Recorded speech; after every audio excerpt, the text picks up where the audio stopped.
details in the killing of Coral Springs Vice Mayor Nancy Metayer Brown. Her husband now charged with her murder as we learn the shocking admission that he apparently made about a possible motive.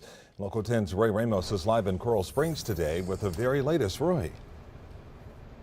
Calvin and Nicole, and that person who he allegedly confessed to then went to police. That person telling police that the suspect allegedly told him that he shot and killed his wife because he couldn't take it anymore. April 1st, 2026. What began as a day meant for a major political milestone instead became the center of a deeply disturbing investigation. Nancy Metayer Bowen was 38 years old, a rising figure in Florida politics, known for her growing influence and leadership. That morning, she was expected to be preparing for a significant announcement in her career. Instead, she was found dead. Her body was discovered in a second-floor master bedroom, wrapped in blankets and concealed inside a black garbage bag. According to investigators, the person responsible was someone much closer than anyone would have expected: her husband. As authorities began closing in, he was allegedly sending calm, routine messages to city staff, claiming he didn't know her whereabouts. Welcome to Crimes That Happened, the place where stories go beyond headlines and into the unsettling depths of cases that leave entire communities shaken. Because sometimes, the most terrifying truths aren't hidden in dark alleys or distant places. They're sitting right across from us. If you've ever looked at someone you trusted, someone you loved, and wondered what might be hidden beneath the surface, then this story, the story of Nancy Metayer Bowen, is one you won't forget. Subscribe, because here, the truth is never simple, and it is never comfortable.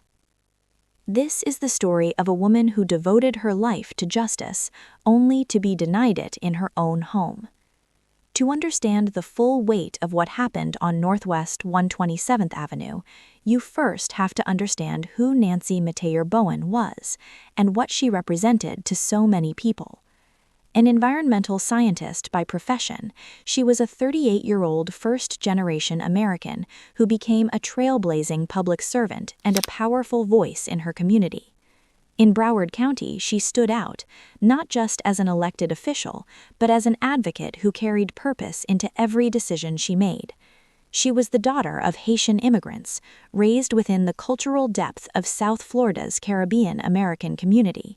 From an early age, she was driven by a fierce belief that public service wasn't just a profession, it was a responsibility. Because for many children of immigrants, there is no coasting through life. They grow up watching sacrifice in real time, and they carry that weight into everything they become. Nancy carried it into every room she entered. Her academic path reflected that same level of intention and discipline. She earned a bachelor's degree in environmental science, regulation, and policy from Florida A&M University, one of the most respected historically Black universities in the United States. She later went on to complete a Master's of Environmental Health Sciences at the Johns Hopkins Bloomberg School of Public Health, a credential that placed her among the most highly trained professionals in her field. She then put both degrees to immediate purposeful use. She interned at the National Oceanic and Atmospheric Administration. She worked in the office of former U.S. Senator Bill Nelson. She walked into the Obama White House as an intern. Before she was 30 years old, Nancy Metayer Bowen had already moved through rooms that most people only see on television, and she came back to South Florida and kept working at ground level. Haiti relief efforts, Broward County government, environmental programs for young people, community engagement in Tamarack. She was not the kind of person who collected credentials and disappeared. She worked not just in South Florida, but in Haiti itself, helping Cap-Haitian Mayor Angie Bell overcome a sanitation crisis, including clogged canals and stalled trash pickup in the streets. She was everywhere, doing everything for everyone. In 2017, she was elected to the Broward County Soil and Water Conservation District, a position most people don't even know exists. Nancy ran for it anyway, because she understood that change happens at every level, not just the glamorous ones. Then, in 2019, she tested the waters at the highest local level, running for Coral Springs mayor in a special election. She did not win that race, but she rebounded to win a commission seat in 2020 in a crowded field. That loss didn't slow her down, it sharpened her. Before joining the city commission, Nancy Metayer Bowen was already leading environmental justice initiatives across Florida, focusing on strengthening community resilience. Her work played a key role in addressing water-related crises and responding to major natural disasters, including Hurricane Irma, Hurricane Michael, and Hurricane Dorian. She also contributed to grassroots organizing efforts with groups that would later become Florida Rising, helping expand voter participation and civic power among underserved communities across the state. Then, in 2020, she made history. She won a seat on the Coral Springs Commission, becoming the first Black and Haitian American woman ever elected in the history of a city of more than 130,000 residents. No one had done it before her. 4 years later, when she ran again, no one challenged her. She was re-elected unopposed. That's more than popularity. That's influence. Her colleagues didn't just respect her, they trusted her.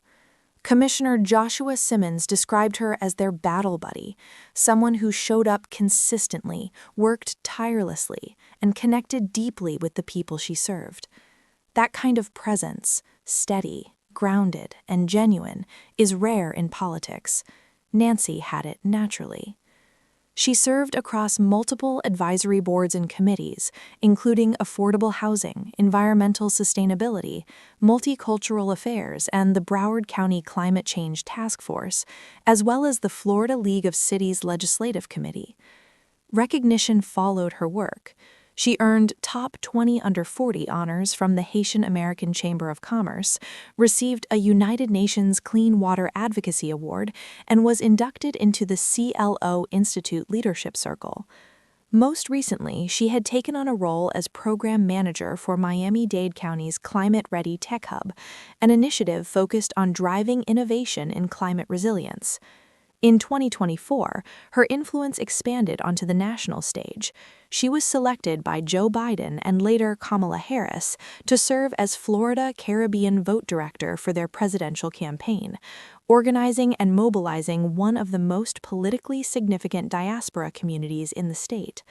That same year, she drew national attention as one of the first elected officials to publicly push back against false claims targeting Haitian immigrants, making it clear she would not stay silent in the face of misinformation.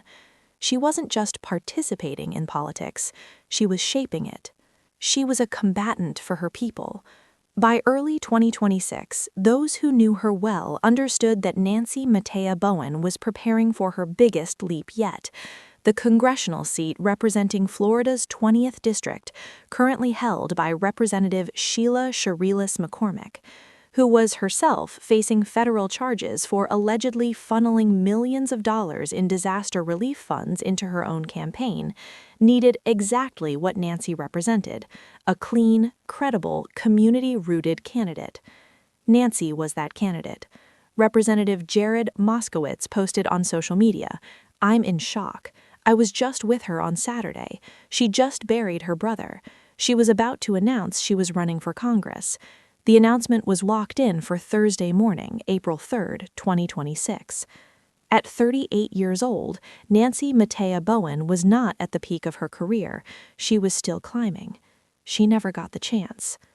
The man she had chosen to build her life with was Stephen Bowen, 40, reportedly of Jamaican descent, a licensed radiology technician employed at Delray Medical Center.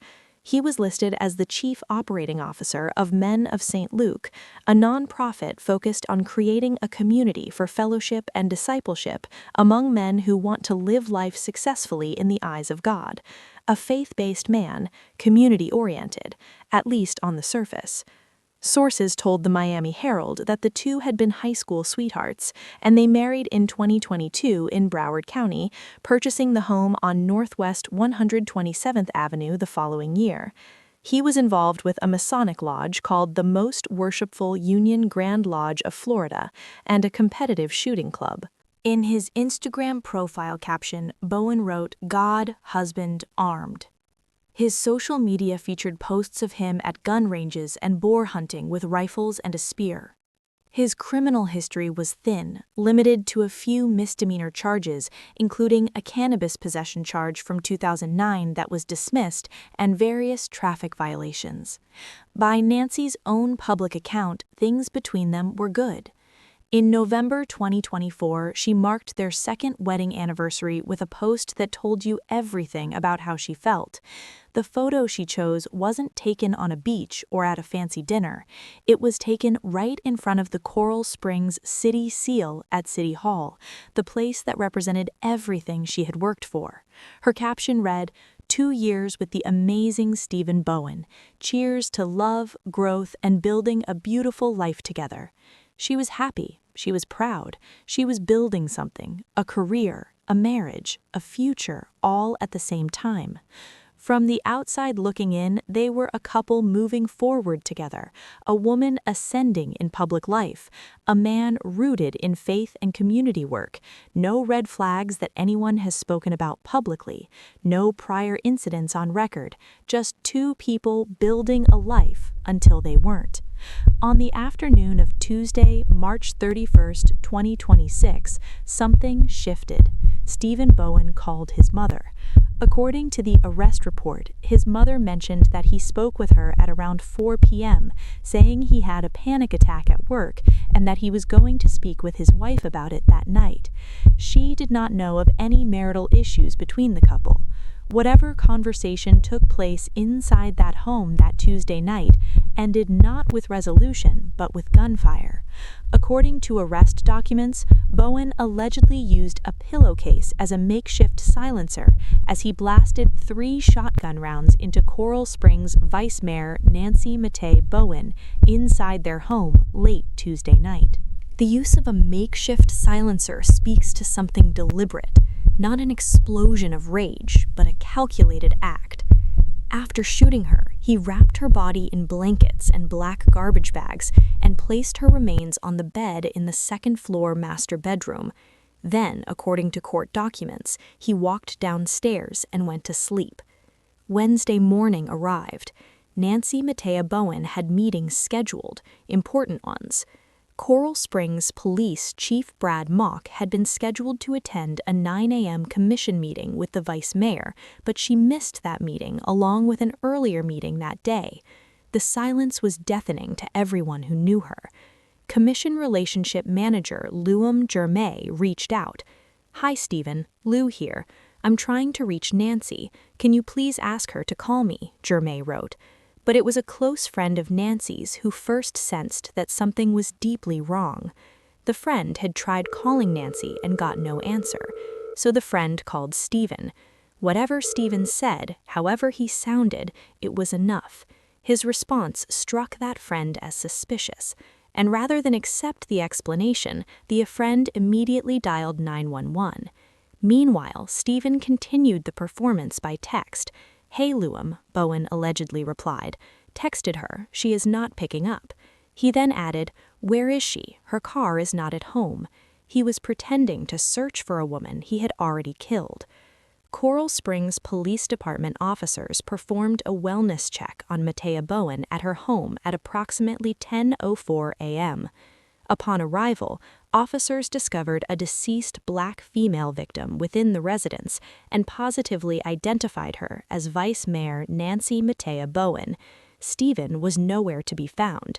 He had already left the home without calling 911, without staying, without explanation, just gone. But he didn't get far. Outside the home, authorities noticed explosive-like damage to the second floor that had appeared to come from the inside, consistent with damage caused by projectiles. The physical signature of a shotgun discharged inside that bedroom was written into the walls. Plantation license plate readers got a hit on Bowen's car along SR7 US 441. The news was tightening, but Stephen Bowen was not yet in custody, and he was still moving. At approximately 10 a.m. that same Wednesday morning, while city officials desperately tried to locate the vice mayor, Stephen Bowen was at his uncle Owen Small's home, and he was confessing. Following Nancy's murder, Stephen sought out his uncle in an attempt to hide the shotgun used in the murder. He told Small he had done something to his wife and that she was no longer alive. When his uncle pressed, Stephen Bowen asked his uncle to hold a shotgun for a couple of weeks, but warned him that he would need a pair of gloves or a bag. His uncle asked if he shot someone, eventually eliciting from Stephen Bowen that he shot Metayer Bowen 3 times with a shotgun the previous night and then slept downstairs. When asked why, Stephen Bowen said that he couldn't take it anymore. Those 5 words, that was all he gave. Couldn't take it anymore. 5 words that explained nothing and haunt everything. Stephen Bowen eventually said he was going to meet an attorney in 40 minutes, with the understanding that his uncle would bring him to the attorney, but left on his own before his eventual capture.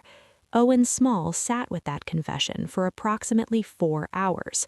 Approximately 4 hours after Small's nephew showed up at his home, the concerned uncle called 911. My nephew, her husband, came to my house this morning and told me that he did something to her, Bowen's uncle is heard saying on the 911 call.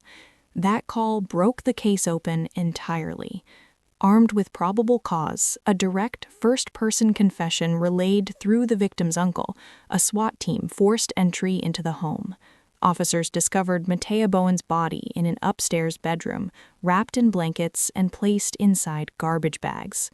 Authorities also recovered evidence at the scene indicating she had been shot, including spent shotgun shells found near her body. A preliminary examination revealed a gunshot wound to her shoulder. At 1:39 p.m., while the SWAT team breached the front door on Northwest 127th Avenue, surveillance officers tracked Stephen Bowen's Ford F2 to the Landmark Towers apartment complex in Plantation. There was Stephen Bowen himself, standing in a parking lot, handing a bag to another man. The arrest report states that he made contact with another man and gave him a bag that looked like a firearm carrying case commonly used to transport rifles and/or shotguns. The man later told police that he also put ammo boxes inside his vehicle for Stephen Bowen. The man said that he and Bowen were Masons and had been discussing an upcoming meeting.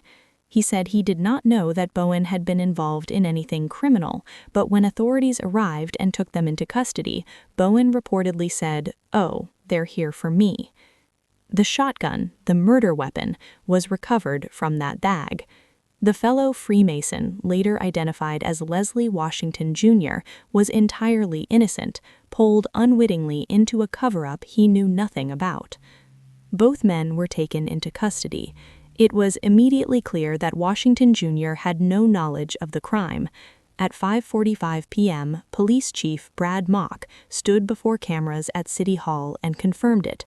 Their vice mayor was dead. Her husband was in custody. Domestic violence incident.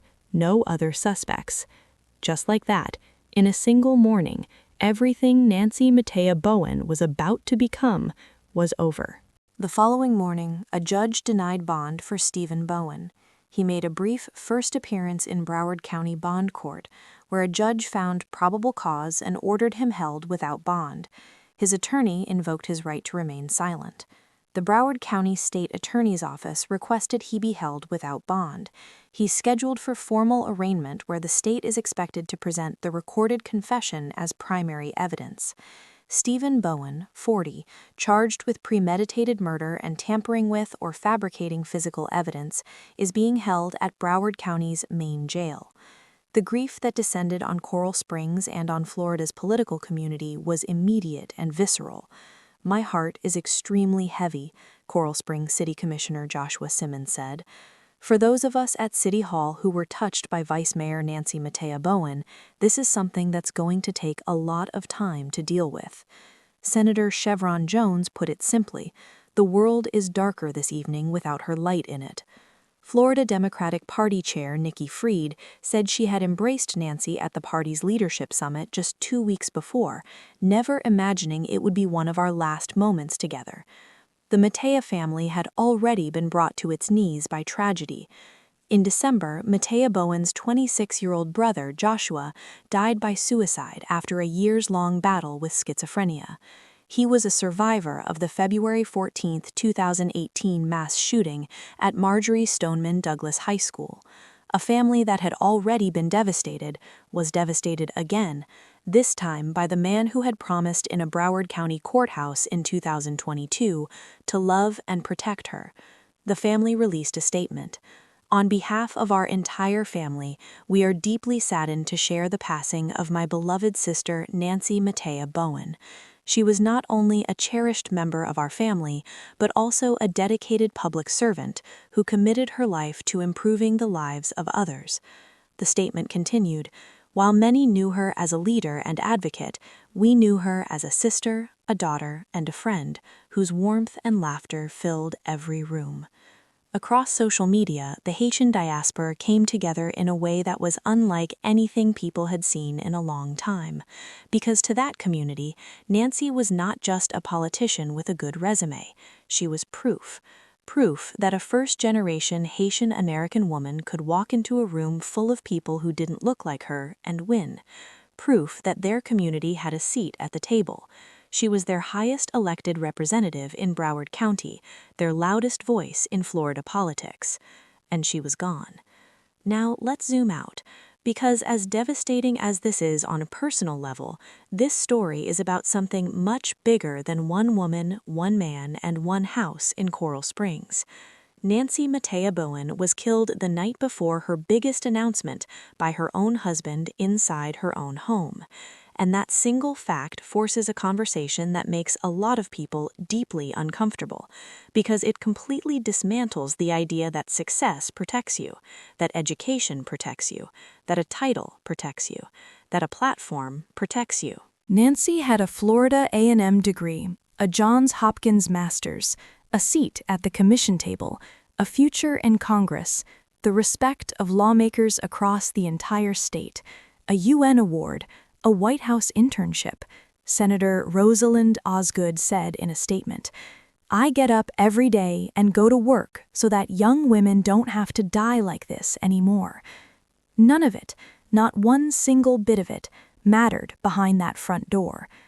That is the conversation about domestic violence that never gets heard loudly enough, because when it happens to women without titles, without platforms, without names people recognize, it gets a small headline and disappears. Nancy had everything society tells women to achieve in order to be safe, and she still wasn't. And then there is the dimension of what was about to happen politically. The congressional seat Nancy was stepping into was already in chaos, its current holder facing federal allegations of funneling disaster relief money into her own campaign. Nancy was the clean candidate, the community candidate, the right answer for a seat that desperately needed one. She was hours away from saying so publicly, and she never got to. Alfredo Oliveira, a friend who had known Metayer Bowen for nearly a decade, said she was so excited about all the support she was getting from local leaders, elected officials, family, and friends. She was going to fight up in the United States Congress for the things that she believed in, for gun control, for the environment, for women's reproductive rights, for mental health issues. Nancy Metayer Bowen was 38 years old. She was a first-generation American who turned her family's immigration sacrifice into a legacy of public service. She was a scientist who spent years fighting the slow violence of environmental injustice, only to fall victim to the immediate violence of a shotgun in her own bedroom. She lit up every room she entered, made people feel like they mattered, and was, by every account from every person who knew her, exactly the kind of person this country needs more of. Commissioner Dan Daly said, "Anyone who spent even a few minutes with Nancy remembers her smile and enthusiasm for public service. She lit up a room and made you feel like you mattered. That is a rare quality, and it is something our community was better for. As of the time of this reporting, Stephen Bowen remains held without bond at Broward County's main jail, awaiting formal arraignment on charges of first-degree premeditated murder and tampering with or fabricating physical evidence. The investigation remains active. The full picture of what drove that Tuesday night confrontation has not yet been made public. But what the state of Florida has already put on record is this: what happened inside that house was not an accident, was not a moment of passion, and was not unplanned. It was premeditated, and the person who planned it is sitting in a jail cell right now, while the woman he killed will never get to make the announcement she had been preparing for. She deserves for her name to be known, not just as a victim, but as the trailblazer, the barrier breaker, the scientist, the advocate, the sister, the daughter, and the future congresswoman she was becoming. Share the story, keep her name alive, and stay with us here at Crimes That Happened, because this case is not going away, and neither are we until justice is served.